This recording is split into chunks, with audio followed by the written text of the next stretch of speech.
Stupid! Stupid! Why the hell did I agree to this? She came down the stairs looking like $1,000,000. I had never seen her so sexy before. Ever. She was wearing a short black cocktail dress and black 5-inch stiletto-heeled black shoes. Her hair was gathered in a bun framing her beautiful face.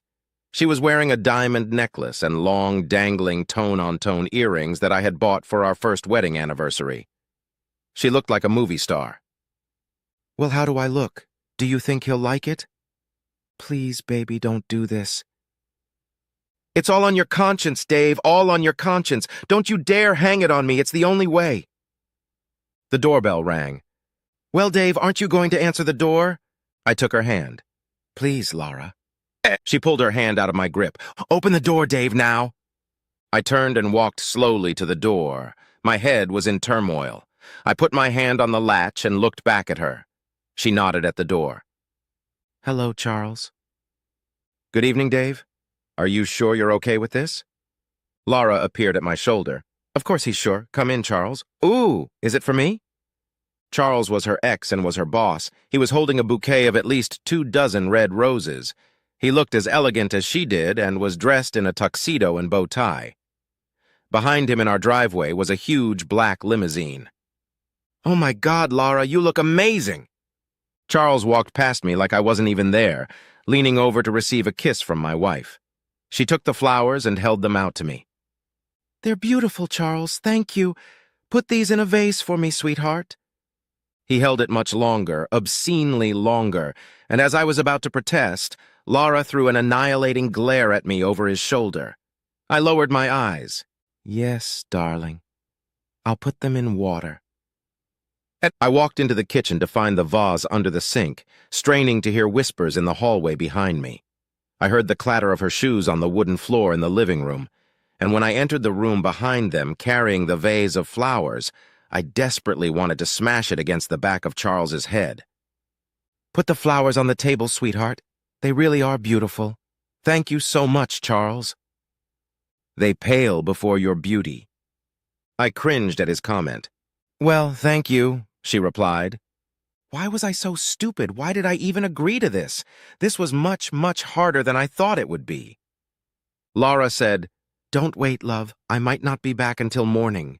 What? Wait a minute. She turned on her heels and led Charles out into the hall by the hand.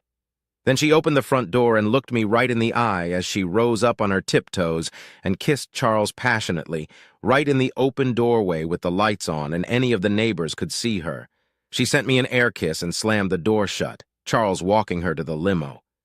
I leaned back on the steps of my staircase in despair, wrapping my arms around my head. 2 weeks ago, I had been to a bachelor party with a few of my friends. Harry was getting married, and we had all decided to have a night out before he fell under his heel. Everything was going great, and we were all happy having a brilliant night. Bill had bought us all VIP tickets to a private booth at Killer Heels, a strip nightclub in town. We skipped the line and were escorted to our table. A bucket of chilled champagne was already waiting for us there, and we had a great view of the stage. A stunning young woman named Debbie said she would be our waitress for the evening, and if we needed anything, just ask. You mean what? Harry asked, raising an eyebrow, trying to be clever. Anything? She smiled back. He called out loudly, I bloody love it here. We each ordered a large drink and all squeezed into a booth when a vision of marvelous beauty stepped onto the middle of the stage and the announcer spoke. Tammy, a sweet, innocent 18-year-old girl, people, please don't give her a hard time. If you know what I mean by conveying my appreciation to her. Tammy. The crowd went wild, including us. She was stunning, and damn how she could move. She was turning her body in poses I could only dream that a woman could take that. As the night stretched on, we all got more and more rowdy and angry. Ian decided that a girl should dance on Harry's lap. Debbie replied, No problem, 50 pounds here on the seat or 100 pounds in the back room. Do you have one of the girls in mind? No, just any sexy one, please. And how about having her here first, and then for all 5 of us in the back room? How much would that cost? You want a girl for each of us? 5 girls? Hell yes, Barry said. I'm not that kind of guy. I'm willing to spend the night watching strippers, but I have a nice woman at home and I'm not disrespecting her by cheating on her. I'll stay at the bar, okay? Ian wouldn't tolerate anything like that. Barry, don't be an asshole. Join us. A dancer came up to our table to dance for Harry, and she was gorgeous. She squeezed through us to get to him and danced for him. We got a great sight watching it, too. She fell into his lap. We could see she was just as turned on as he was. It was over all too quickly. Debbie came back. Okay, everything is arranged. We have 5 of our most beautiful girls waiting for you in room 3. You have 30 minutes for 700 pounds, 1,500 pounds for an hour. The girls will arrange anything else you may need for an extra charge. We all, with the exception of Barry, walked into the private room full of excitement. They didn't disappoint us. These girls were so amazing, so sexy. They surrounded us on all sides. Harry, as the groom, had an extra girl. My girlfriend had me so hard and I had never been so horny. These girls really knew their stuff. Soon I caught myself asking how much the extras cost. The night cost us about £1,000 each. Barry booked us all a cab home. Geez, mate, you don't know what you missed, that Tammy was crazy? Harry had 4 girls working him over at one point. Barry was still adamant that it was right not to participate. I piled home around 4 a.m. Laura was sound asleep in bed, and I slept on the couch where I collapsed. I woke up the next morning with a terrible hangover. Laura brought me a strong coffee and sat down next to me. Looks like you all had a good time. Wait, what are those marks on your neck? Hickeys, you have hickeys. What did you do? I put my hand up to my neck. What? You have hickeys. Take off your shirt. Let me see. Laura, don't be silly. Take it off now! I reluctantly stood up and undid the buttons. To my horror, my torso was covered in lipstick marks in the shape of kisses. I had another hickey just below my navel. You goddamn fucking bastard. The lacy blue thong fell out of my pocket as I tried to tell her I hadn't done anything. She looked at me with tears in her eyes and ran out of the room. I tried to follow, but my head was splitting and I heard the front door slam. So I lay down again, holding my head. At 5 p.m. I woke up still on the couch. Laura was still gone, so I called Barry. Damn it, buddy, what did we do last night? Don't ask Dave. I wasn't there, remember? I stayed away. But Harry's in big trouble. Shirley found out from her girlfriend who works at the bar there that you all had fun with strippers. Harry says the wedding might be canceled. Ah, bullshit! Damn it! Shirley's going to tell Laura. Oh, shit! Now, don't say I didn't warn you all. Your buddies were running your brains last night, buddy. I dialed Laura's number. Voicemail. I assumed she had been away all day and was really pissed at me, but she would forgive a drunken bachelor party, right? I waited a half hour and called again, still getting to voicemail. It was already 6 p.m. and she was nowhere to be seen. A horrible thought suddenly occurred to me, and I ran upstairs to check her closet. Phew, she's still with me. I made myself a sandwich and coffee, turned on the TV, and waited. At 9 p.m., I heard a key turn in the door. Laura finally showed up. I ran up to the door to see if she was alone. She had 2 of her friends with her. Laura, can we talk? She held her palm out in front of her. Don't. She then squeezed past me and went up the stairs to our room, accompanied by her friends, leaving me in the hallway. I felt like a beaten dog. Half an hour later, her friend Jill came down. You hurt her badly, Dave. She trusted you. You screwed the strippers, for God's sake, the strippers. We did everything we could to calm her down, but she's seriously pissed at you. She might even leave you. Hell, what can I do? Tell me, what can I do? You should have thought of that last night. Jill and Francis went home, leaving Laura upstairs. I got up shortly after they left and knocked quietly on our door. Go away. Laura, please. Go away. Not today, Dave. Not now. Leave me alone. Please, Laura, we need to talk. Dave, back off now or I'll back off for good. Do you hear me? I had never heard her so angry. I left her alone and went downstairs. I heard her talking on the phone a few times and then went down to the kitchen. I stood in the kitchen doorway and she looked terrible. Her makeup was smeared all over her face. Her eyes were puffy. It was obvious that she had cried a lot. I mean a lot. She turned around with a glass of water in her hand and saw me standing there. I walked over to hug her and she threw the glass at me. It hit me and then shattered on the tiled floor. You shit on me, Dave. You shit on us, on our marriage. She ran back upstairs and that was the last thing I saw that night. I lay on the couch without sleep for most of the night. The next morning, I made bacon sandwiches and put them on the table. Then I poured myself some coffee and turned around to see Laura eating my breakfast. I smiled slightly, expecting another tirade, but none came. "Can we talk?" She nodded but didn't smile. But at least she wasn't yelling at me. It was the beginning of contact. "I'm sorry. I know you know what happened, and I'm really sorry I was so drunk. I know that's no excuse, but I was caught up in the moment, and I was drunk." She looked at me expecting more, but there was nothing more for me to say. I just stood there looking stupid. What else could I say? "Is that it? That's your whole excuse? You were drunk, so it's okay, isn't it?" She didn't say it with the anger I expected. She was disturbingly calm, asking me. That made me nervous. I still stood silent, looking at my feet. At least have the courage to look me in the eye and tell me you're sorry." I looked down at her. She was the love of my life, and I had ruined everything in one night with my buddies. At least Barry stayed faithful. At least he took care of his wife. At least he didn't shit on his vows. What could I say? I'm sorry. Sorry. Smart as hell. Sorry. Is that the best you can do? Laura, what can I say? I'm really sorry. This should never have happened. I promise it will never happen again. No, it definitely won't happen again. Again, she replied with a terrifying calmness. I've been talking to my friends all night, and we've come to a compromise. You owe me a debt. In fact, I'm going to pay you back next week. Anything at all. Please, Laura, I'm so sorry, anything.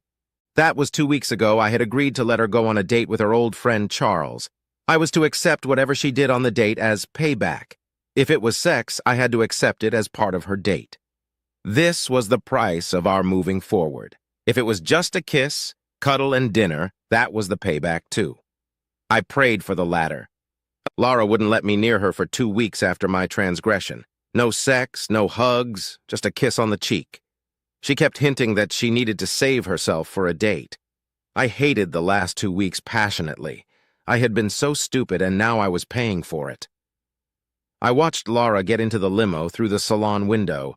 Charles walked around to the other side and climbed in. Her limo door opened again, and my heart raced harder. Had she changed her mind and was coming back to me? The bell rang. I ran to the door. She stood there smiling at me as I spread my arms out to enclose her in my arms. She reached out and lowered her thong into my open palm. My jaw dropped open. She turned and walked away. I sit there worrying, rocking in my chair all night, waiting for her to come back. I can't sit still. I get up and walk to the window or go to the kitchen. My feet keep bouncing on my toes. I can't keep my hands still, and my mind is a complete mess. What is she doing? Is she going to fuck him? Of course she is. She gave me her thong. If that's not a clear sign of her intentions, what else is? It's my own stupid fault. It's the price I agreed to and have to pay. It's bloody stupid. I hear the sound of a car and rush back to the window, but it's not her. I turn on the TV again, trying to clear my mind of the dark thoughts, but visions of her in the limo fill my brain. I'm really hurting. It's unimaginable. My stomach twists into a knot, my head hurts, even my chest starts to heave with pain. There's the car again, and I rush to the window. Again, it's not her. It's 2 a.m., and I'm far from sleep. I pace around the house. I feel like banging my head against the walls. I pound my fist on the living room door and only do damage to my hand. Not the door, but at least it takes my mind off my thoughts for a minute. I see her lying on her back, taking him into her ready body, and tears come to my eyes. What have I done? I feel completely devastated inside. I don't know what to do with myself. All I can think about is her being had. Will she leave me? My whole body is trembling now, and I'm shaking, but not out of anger at her, but at myself for letting this happen. I am ashamed of myself for letting my wife down, and she is taking revenge on me with my consent. I actually gave this man my blessing to fuck my wife.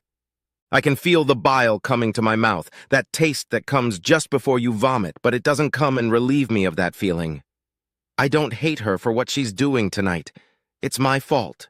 I hate myself, and I must be punished if I want her back in my life. I've been so stupid, so stupid. Suddenly the taste of bile reappears, and I vomit into the bowl I took earlier. My stomach empties and I feel better for a minute until I see her face in my mind again, enjoying his body. Is she sleeping with him right now in the limo? Has he been touching her perfect body all night? My wife's perfect body? Will she still be mine if she comes home? I go to the bathroom and look at myself in the mirror, swiping the nauseating taste from my mouth. I see the jerk who let this happen tonight looking back at me. A stupid, stupid man who got carried away by circumstances and now has to pay for it. The key? Is that a lock? I run downstairs but stop halfway to see my wife at our door kissing her beau goodbye. My heart sinks even lower than I thought possible. Thank you for a wonderful night, Charles. Good night. She closes the door and turns to me. Oh, are you still awake? How could I sleep? It's 3:30 in the morning. Where have you been? As I ask this question, I think to myself, stupid question. She gives me what looks like a genuine smile and asks me, well, have you thought about my night? About how my date went? I nod dumbly, unable to get a word out. Let's go to the front room. I follow her like a puppy as she sits on the couch and looks down at me. You know what you have to do, don't you? I start to shake again, my arms and legs visibly showing it as I stand in front of her. Come on your knees. Get on your knees now. Please, Laura, please don't make me do this. Her outstretched finger touches my chin and she looks me in the eye. It's the price. Do it. My hands grasp her legs.